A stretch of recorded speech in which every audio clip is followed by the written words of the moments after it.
You may be seated as we continue our series called Sheepish. And again, this psalm was written by a shepherd, but it was written from a sheep's perspective. So he's looking at the good shepherd, which is Jesus, and is God, and we're looking at the difference that makes. And last week we looked at verses 2 and 3, and we started off because I realized I had way too much. But what we covered last week are the reasons for our restlessness, or our desire to wander. And last week and this week, the message is titled An Antidote for Wandering. And we dealt with what causes that wandering, or that restlessness. And the first one was fear. The second was friction with others, or tensions in relationships. Being tormented by aggravations, little things that just aggravate us, is the third one. And then when feeling the need to find food. Those are the things that keep us from lying down. And the verses we looked at is verse 2 and 3. He makes me lie down in green pastures. He leads me beside quiet waters. He restores my soul. He guides me in the paths of righteousness for his name's sake. And we were reminded that it's really hard to take livestock and force them to the ground. That's why in rodeos, that's coming up at the end of the week, at the end of the month, they use ropes to get cattle to lie down. And even with the ropes, they don't want to lie still. They want to get back up. The same is true for sheep. And so the way that we looked at last week is the way a shepherd gets a sheep to lie down is by meeting all their needs, so there's nothing causing irritation or restlessness, and then they can lie down and they can enjoy the blessings that the shepherd has provided, the green pastures and everything else. And so we looked at that last week, and this week we want to focus on the whole idea of following. Following, how do we follow? If wandering is, and the reasons for wandering has been dealt with, we don't just stay in status, we need to then follow the good shepherd. And one of the things that's mentioned here, it's just mentioned really quickly, if you go back to it, it says that in the beginning of verse 3, he restores my soul. Now I want you to think about that for a second, because we, in our Western mindset, think soul. Soul is just this inner part, the eternal part of us, and so God restored. You have to understand that this wasn't written from the Western mindset, and it wasn't written in English. And the term that's used for soul is actually a term that in the Old Testament and the New Testament, in the Middle East, that word, that term refers to all of my being. So it's not just your soul, it's your mind, it's your spirit, it's your body. And so when it says that God restores our soul, he restores us completely. And there's a different part of the scripture that says, why are you so downcast, O my soul? Put your hope in God. And I want you to think about that, because when a sheep is cast down, when a sheep has fallen over, I was looking it up and I didn't get it to play, but how many of you remember the old commercial, I've fallen and I can't get up? Okay, a bunch of us older people know that. Look it up. It's ridiculous. But it's ridiculous, but it's applicable. Because sheep, when they have fallen over, not when they lay down, but when they've fallen over, they can't get up. They need someone to come alongside and to restore them to their feet. And it's not just, grab them, put them on their feet, and it's all good. Because the longer a sheep is on its back or cast down, the more problems are caused. Gases start to build up in their organs. Blood starts to drain from their limbs. And so you can turn a sheep over and it won't be able to stand. And what a shepherd has to do is they actually have to go to the sheep, turn it over, then lift it up and kind of wedge it between their legs and massage the limbs of the lamb to get the blood to flow again. And as they're doing that, the gases start to dissipate. And I want you to picture gases dissipating. Okay, this isn't a pleasant thing for the shepherd. It's necessary for the sheep in life, but it's not necessarily pleasant for the shepherd. But the shepherd does it because he cares about the sheep. And we have to understand, and this is our first point today, we can't follow him unless we're on our feet. That means you can't be a reclining or a recliner follower of God. You can't be a rocking chair follower of God. You have to be an active person. You have to be on your feet so that you can literally follow. Because if you're just sitting there, you're a spectator, not a follower. And so we have to be on our feet to follow God, which means we have to let God restore us to where we can function again and follow him. So often we go, God, fix the problem, and then we just sit there and expect God to do all the work. And God does come along, he provides, but then we need to actually stand on our own feet. We need to be prepared to take the next step. And I was thinking about following, and the example I kept coming back to, because it's been consistent throughout the history of mankind since, the mid-1700s, the late 1700s, World War I, and all the wars after that. And that idea of following is this. When you're in the army and you're being taught about warfare, they teach you about minefields. And minefields are places you don't want to go. But lots of times minefields are there because they're protecting something, an objective that the other army needs to get through. So how do you get through a minefield? You follow the point man whose whole job is to detect and destroy or disarm the mines. How can you safely follow that person? You simply step where they've stepped before. Because if they're still walking, they haven't stepped on a mine. And so you literally step in their footsteps. When it comes to God and life, we not only need to be on our feet, but then we need to start following by just stepping in Jesus' footsteps. Don't try to run ahead because you're going to run into the mine. Don't try to lag behind because you're going to run into the mine. Just step in the steps of the... And you might be going, well, I can't see Jesus. Can you see someone who is following Jesus that's a step ahead of you? And just step in their footsteps. It's a giant, eternal game of follow the leader. But it's such a beautiful way to have peace and joy in our life. And we need to learn to do that. He restores our soul. I want you to think about it. He, God, wants to restore us. He's not waiting for us to beg. He's actively looking for an opportunity to restore us. The picture of a shepherd and the sheep. Jesus told a parable of a shepherd who left 99 sheep to go find the lost one, the one that was trapped, the one that was cast down, the one that couldn't get up and get back. He actively goes out and looks for that opportunity to restore us to health. And he wants to do that with you and me.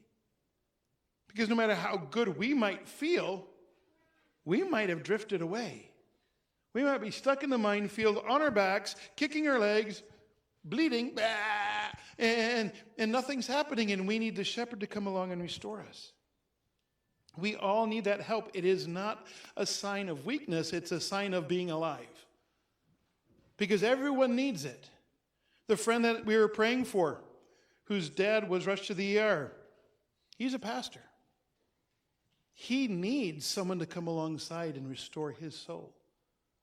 Because he doesn't know if his dad's going to live throughout this week. We all need it. We all need that help and that encouragement. And are you willing to trust the shepherd to do that? He restores us back to health, setting us upright so that we can then start to follow. But remember, we can't follow if we're not on our feet. We need to get up and get to that point. And once upright, you can't follow if you're not moving. Think about it for a second. Again, you're just a spectator if you're standing there watching. But once upright, we need to move. We need to start doing what God wants us to do. And it's interesting because it talks about, if we go back to the text, he restores my soul, and it says he guides me in the paths of righteousness. Like, how does that work out for us today and applying it to our life and this whole idea? Well, I want you to understand something about sheep. Sheep are one of those few types of animals that if they are left on a pasture too long, they will eat the pasture to dirt. And then they will dig up the roots and eat all the roots of the grass. And in that process, they are expelling the used grass. And so their waste is now polluting the ground. And sheep are one of the few animals that will devastate the ground to the point where it is no longer usable. If a rancher or a shepherd wants to revitalize that, they actually have to come in and they have to till the whole thing, and then they have to add supplements in, and it's a huge expense. But if we're letting the shepherd lead us to good pasture, if we're letting the shepherd lead us in the paths of righteousness, that won't happen.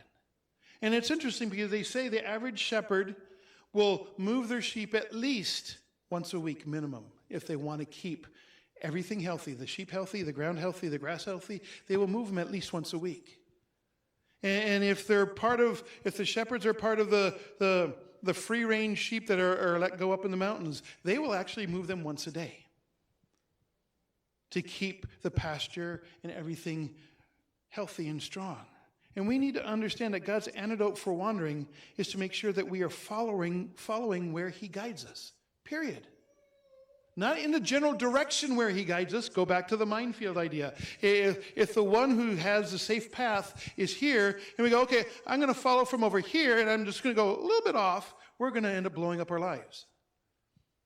And I'm not asking for a raise of hands, but how many of you have experienced the blowing up of part of your life because you were close to God but not following in his footsteps? You're trying to do God's thing your way, and that always leads to an explosion somewhere in life. And if we're honest and we've lived with God for any amount of time, all of us could raise our hands saying, yes, I've done that. But the beauty is God restores us. But we need to get moving, and we need to understand that when we move, we need to follow where he guides.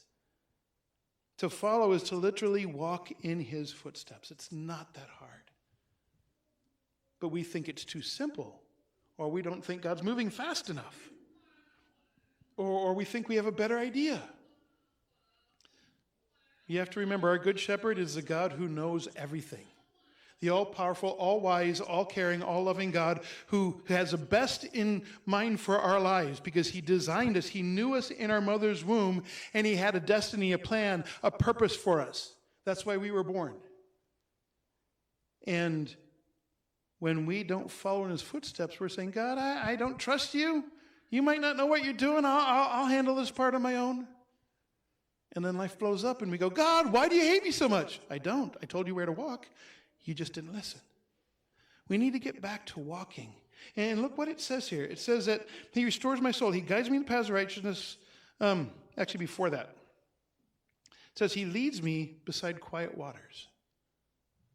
He leads me beside quiet waters. Where does he guide us? To a place of refreshing.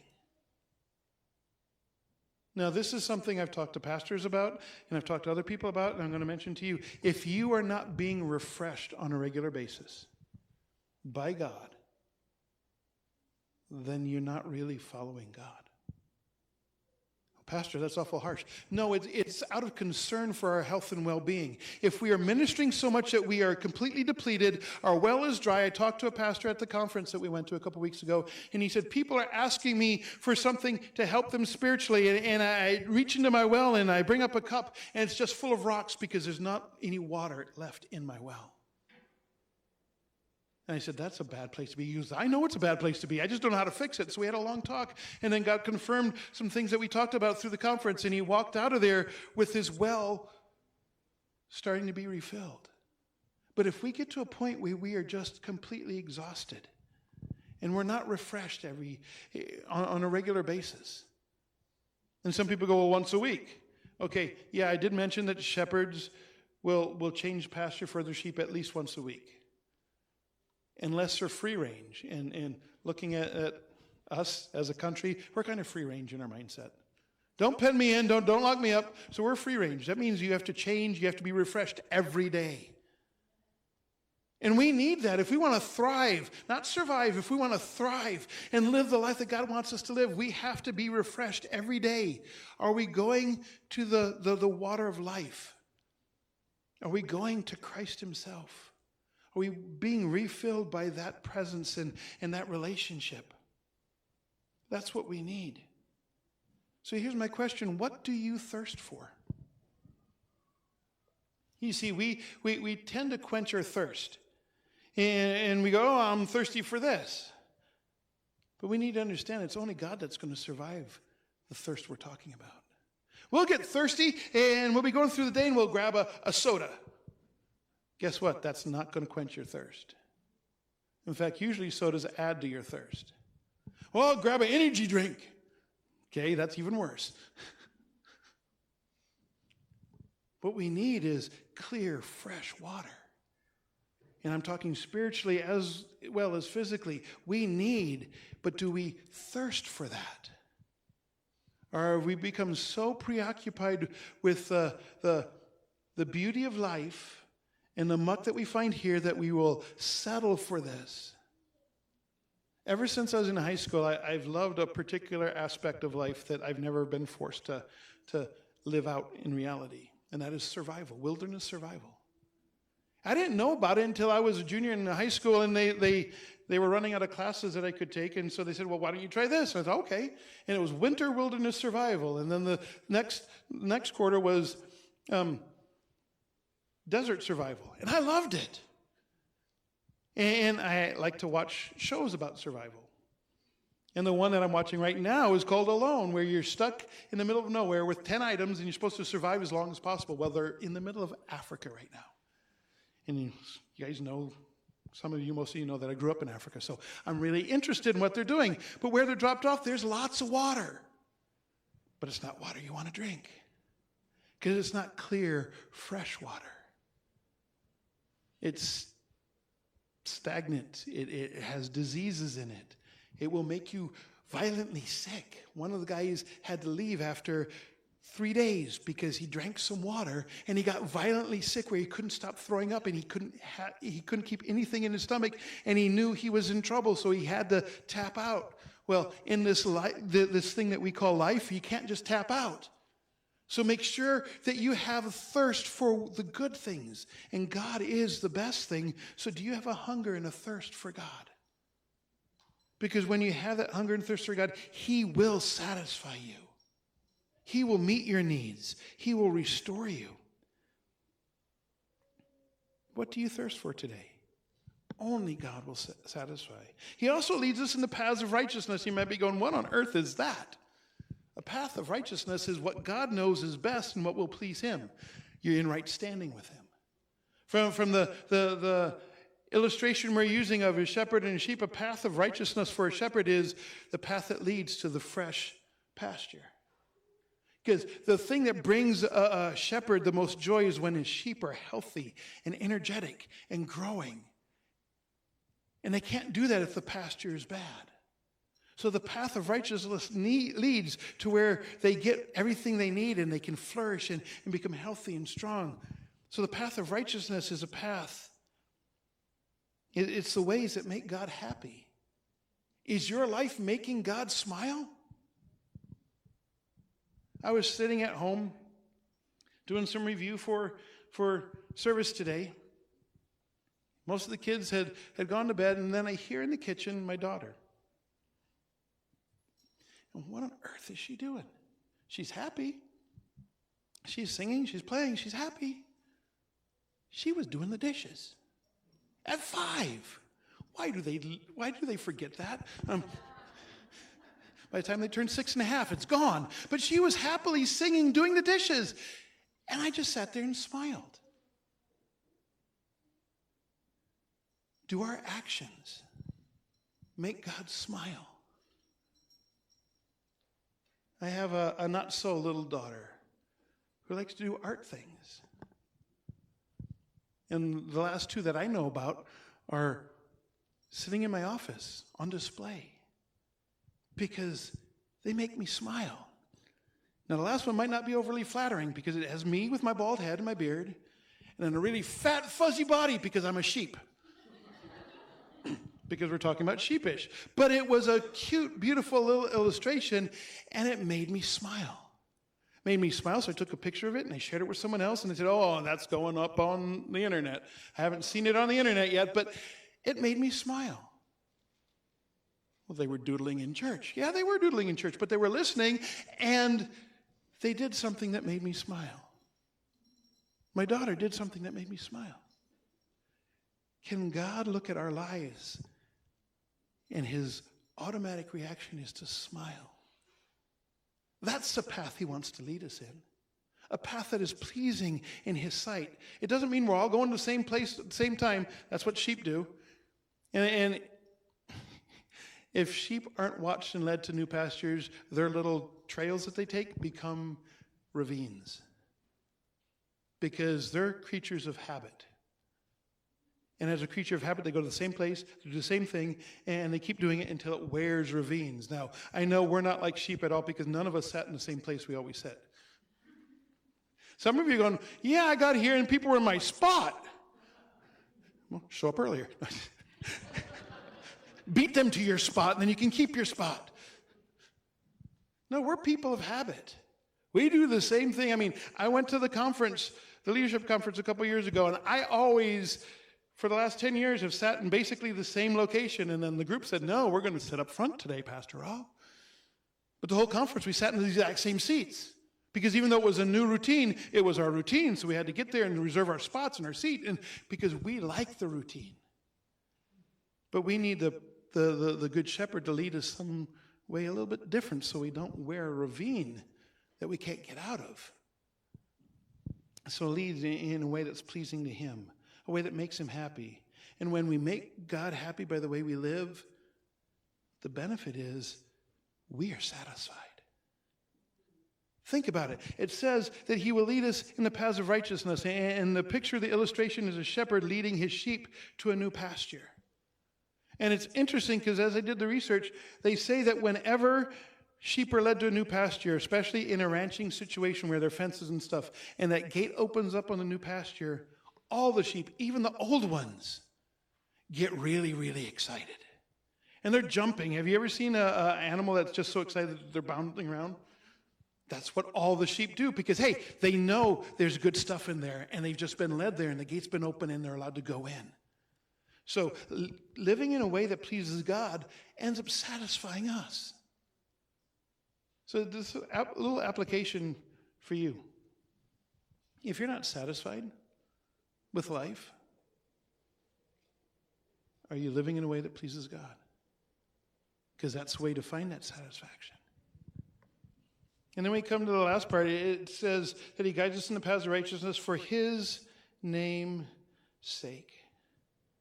We need to remember it's not about us. We are so very egocentric. Well, I showed up and they were in my spot. Is your name on it? Did you buy it? Then it's not your spot. It's just a spot. Well, the worship wasn't the way I wanted it to go because they interrupted it for communion. I can't believe they interrupt worship. Communion is part of worship. We need to remember that. Well, they didn't sing the hymns, and I like the hymns. It's okay. We're not here to do what you like or what I like. We want to make God happy with what goes on. Are we living that way? Or have we warped our worship into worshiping us instead of worshiping God? We need to get back to what's important. So here's a question, the final point. How do we make sure that we are following God? How do we make sure we're following in his footsteps? And it's not hard. Remember, in the illustration, you simply walk where the shepherd has stepped. In the illustration of the minefield, you walk in the steps of the point man because he knows what he's doing and he's making a clear path for you to get through. And we go, okay, but following God, we need to have 3 years of this intense discipleship that happens 3 times a week, and we need to do this. And no, just simply walk in his footsteps. That's all we have to do. And so as we look at this, the first thing we need to do is trust wholeheartedly in the leadership of the shepherd. And that's where a lot of us fall down flat. Well, I trust partway. He can save my soul and take care of my sins, but when it comes to business and making choices about where I work and how I act on the job site, I don't need God for that. No, following is an all or nothing thing. You can't send your left foot off to follow and the rest of you stay back. You can't send your body off to follow and your head stays back because you're too logical to actually do it by faith. No, we have to follow, and it's a wholehearted thing. We tend to want to have it all mapped out for us so we can see beginning to end and every step of the way. And I remember my dad telling me that that's the way he used to be. And then, this is 40 years later, he goes, I'm so thankful God did not show me what I had to go through. Because if I'd known that when I signed up to go as a missionary, I would have never left the United States. Because for the first decade of his missions life, he was in He went into war-torn countries. He went into active war situations and took his family with him.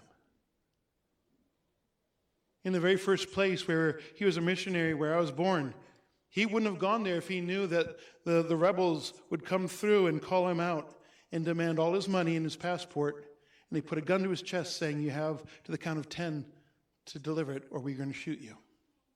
He wouldn't have gone. But God said, follow me one step at a time and I'll take care of you. And he did that. And he continues to do that. Are we willing to walk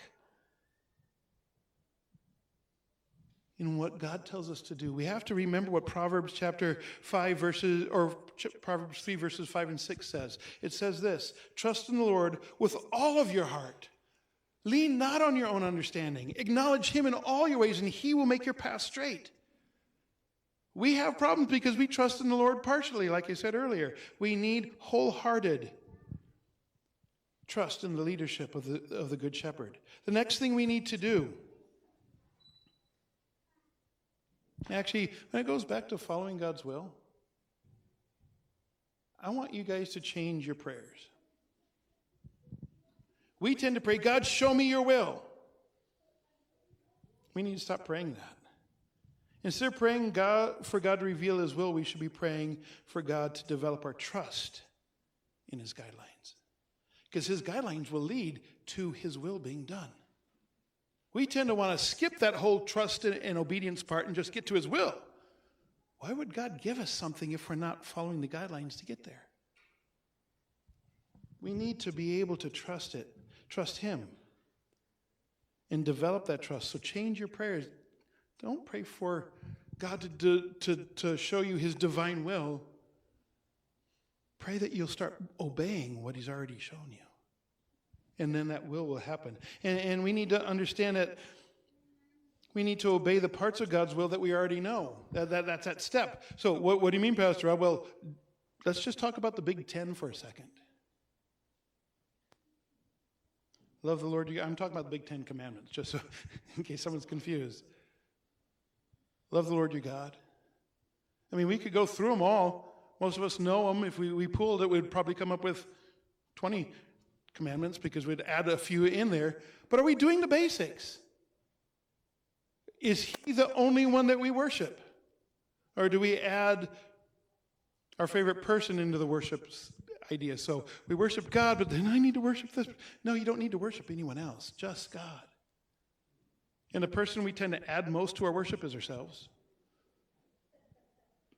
Just being honest. Okay, and it says, keep honor God and keep the Sabbath holy. Oh, what does that mean, Pastor Rob? It means make sure you take a day to honor God. He designed it. I mean, think about it. The God of all creation created for 6 days. He doesn't need to take a break. He's all-powerful. He's infinite. But he takes a break to show us an example because we are designed in such a way where we need a break. And so he says, man was not made for the Sabbath, Sabbath for the man. It's a benefit to us if we'll just follow the Sabbath, keep it holy, honor God, focus on him, and stop all the other work. It doesn't mean we have to stop activity. It means we need to stop doing all the work that we try to cram in. Well, I only have 2 days off. I need to get all done. No, you need to slow down and trust God's design. Well, now you're meddling, Pastor Rob. No, I'm just going back to the basics. If you want to follow in his footsteps, this is one of the steps he tells us. It says, don't lie. No, only stretching the truth, that's a lie. I'm telling part of the truth, that's a half truth, that's a lie. It's just a little white lie. I don't care what color you paint it. It's a lie. Stop stretching it. God says to honor him in our relationship. So here's the rules he's laid out. Don't step across those rules. What are you talking about, Pastor Rob? Well, let's just be blunt.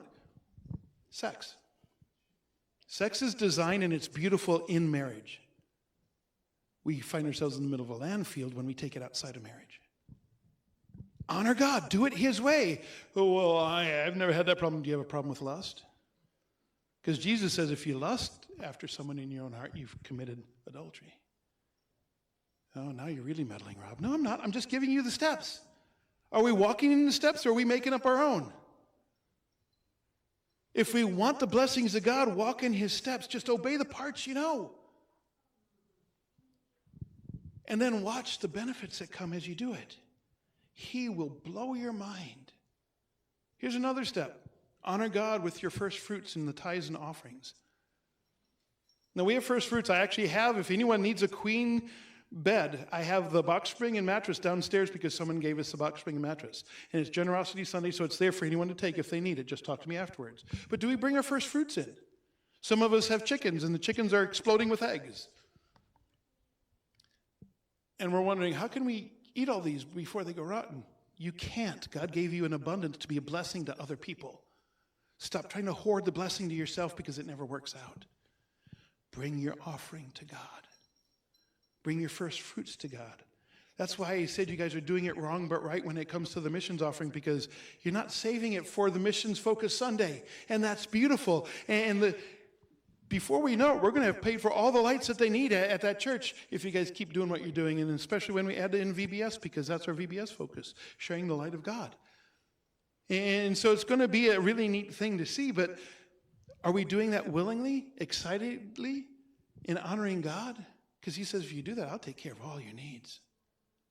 And I could have half a dozen men stand up and share about the fact that I didn't know how this thing was going to work because it doesn't make any sense. God's math never does. But it always works out because he's faithful to his word. Are we honoring him? Those are just some little examples. I could get into bigger examples that might make you squirm a little bit, like women, submit to your husbands as to the Lord. I don't like that step, Pastor Rob. Submission is bad. No, submission is good because it then goes on to say, men, love your wives as Christ loved the church, and he sacrificed himself to make the church all that it could be. So in a marriage relationship, if a man is willing to do whatever it takes to make the wife everything that God wanted her to be, why wouldn't you want to follow his lead as a woman? It's a partnership. It's a beautiful thing. But we need to do it God's way, not our way. We need to follow his example. So what little step that you know that you're not doing that you need to start doing? That's why I always talk to people, don't tell me you've read the whole Bible. Because God doesn't care if you've read the whole Bible. What do you mean? God doesn't care if you read the whole Bible. The Great Commission says, go into all the world and make disciples of all nations, teaching them to obey everything I've commanded you. If you're not obeying what you've learned, stop reading, start obeying. I'm serious about that. My devotional pattern is my devotional pattern, but it works for me. And I started it when I really hated reading, and I've kept it because it works for me. But I will start, and I have 3 different places I read in the Bible: Old Testament, New Testament, and Psalms and Proverbs. And I read from those every day. But I don't necessarily read the entire chapter. What do you mean? Well, I read until God says, this is something that applies to you. And I stop there and ask God, okay, how can I live this out now, today? Because if I'm not doing that, I'm just very well informed, but completely inapplicable to life. God doesn't care how well I'm informed. He cares how well I obey. That's why when Jesus says, and he used a parable of a master who goes away and then comes back, and he gave the master certain things, he says, well done, good and faithful servant. Not well done, good, educated servant. Because the educated one who knew the banking system and hid the money, he wasn't congratulated at all. The ones who had done something with what they knew, those are the ones who were called faithful. We need to get back to that. So, obey the parts that you know. The last thing we need to do to make sure we're following him is simply this: learn to delight in the Good Shepherd. Delight. It says, delight yourself in the Lord, and he will give you the desires of your heart. And we focus on the desires of my heart. But if God is your delight, guess what your desire is? God. And so if you delight in God, he will give you more of himself. And that will help every aspect of life. But if you delight in God so you can get this thing or that thing or promotion at work or this relationship, then you're going to come up frustrated because you've walked away from what is important. Delight yourself in the Lord. In other words, what is the reason you get up every day? Because I have to go to work and my kids are going to destroy the house if I don't get up. That's the wrong reason to get up. Get up because you have a new opportunity to know God and know Him better. Make Him the delight. And you'll start to notice things happen when you do this. All of a sudden you wake up with part of Scripture on your heart and you go, wow, I wonder why I'm thinking about that. Because you're delighting in God and He wants you to focus on that part today.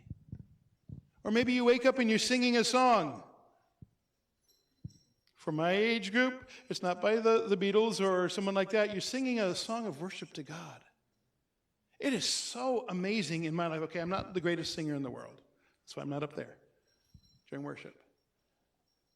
But to wake up with a song already being sung in my heart is such a beautiful thing. It sets the atmosphere for the rest of the day. And that only happens when you're delighting in God. Many of us are here following God out of necessity or need, not out of delight. When you delight in something, the cost it takes to get that, you don't care about. I delight in my wife. I delight in God, but I also delight in my wife. And I remember when she didn't delight in me, but I liked her. She didn't not like me, but she didn't want to marry a pastor. Understandable. She grew up in a pastor's home. I understand that. But I would drive 3.5 hours just to go visit her. Without her knowing I was coming, I'd just show up. And depending on who you hear, I would even go to great extent to make, and this dates me, a mixtape. I made a mixtape of some of my favorite songs that I felt related to us. And I remember showing up, and like I said, depends on who you talk to, but I showed up, and she was at work. I went to her work, and I gave the mixtape, and she goes, "What are you doing here?" That's my perspective, okay? My fragile little heart was on the line, and what are you doing here? So I said, okay, I'm not going to be here. I'm going to leave. And went up and moped in the mountains. But I delighted enough to make the mixtape and to drive 3.5 hours to see her because the cost didn't matter because I had this delight. One of the fastest growing churches in America has a problem because they have people who drive up to 12 hours to get to their services. They show up 4 hours early and stand in line in the dark so they can get into one of the services because people are delighted in what God is doing there. That's such a change from your average church, and I joke around with the pastors about it, especially at the conference, because we're doing worship, we're halfway through the set, and pastors are still slowly coming in. I'm like, if that's the way you live when you're not on the platform, how do you expect your people to show up on time? But if I delight in something, I want to be there to get the best seats. I want to be there early. I want to be there, and if I have to wait, that's fine. I'm going to pray. I'm going to love people. I'm going to do what God wants me to do, but I can't wait for the next opportunity. Is that the way we feel about God? Is that the way we feel about what God's doing here at Threshold Church? Or do we go like, yeah, I guess I'll show up.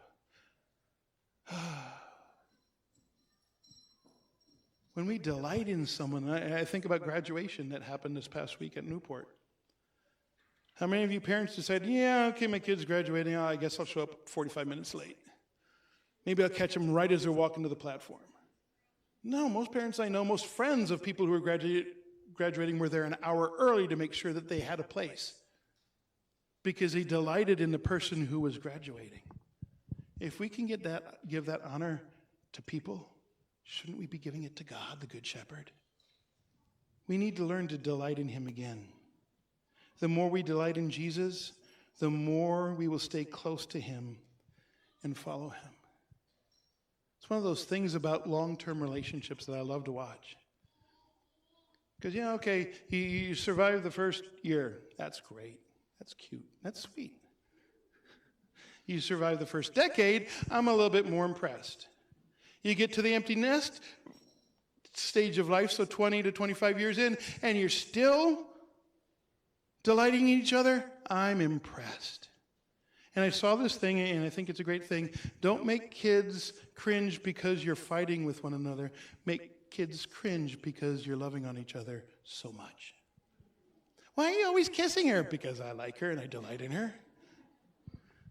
Oh, that's gross. Good. I'm going to keep doing it because I delight in her. We need to do that. We need to pay God more respect than we pay anyone else. We need to delight in him more than anything else. So once I've trusted wholeheartedly and obeyed the parts that I know that God has shown me about his word and his will, once I've learned to delight in him, there's one last thing we need to do. And Nike stole it from God. Some of you might know the most successful ad campaign in the history of mankind. It was Nike. And it was 3 simple words. Just do it. Just do it. We need to just do it. Start moving. You can't follow unless you're moving, so start. Well, I don't know if I'm going to do it right. God's there. He'll encourage you. Just do it. Do something that shows you have faith in God, that you're delighting in him and his provision and his plans. Just start moving. And you'll be amazed at what happens. You see, only those that are moving are actually following. Kind of goes full circle. We started off with that. Once you're on your feet, you can start moving. And you can't claim to be a follower of God unless you are moving, because if you're just sitting watching, you're just a fan. You're just a spectator, an observer. We need to start moving. So are you applying God's antidote for wandering to your life? Not only has he taken care of those things that make you restless, but are you actively doing what he's asked you to do? Because then you'll be satisfied. Satisfaction doesn't come before, it comes after obedience. So where are you today? Are you struggling for satisfaction and focus and purpose, or does your mind keep wandering and you keep following it? Get back to knowing what God has said and just do what God has said. Then satisfaction, purpose, delight, joy, peace, all the promises of God will happen if you will just follow him. So if you're here today and as we've been going through this, you go, okay, yeah, I'm not doing that one, Pastor Rob, and I'm not doing that one, so I can't really say I'm a follower of God. I believe in him. Well, let's get back to following him. And if you know there's a step you need to start doing right now, not the big plan, the trust and obedience of doing the next step. If you know there's something you need to change so you can start following him, I want to pray for you that you will follow through and actually do it. Don't wait till tomorrow. Start doing it today. And so if that's you, and you know God's calling you to once again follow him, and you understand what you need to do, I want to pray for you. So if that's you, I just want you to raise your hand and say, Pastor Rob, pray for me. Thank you, guys.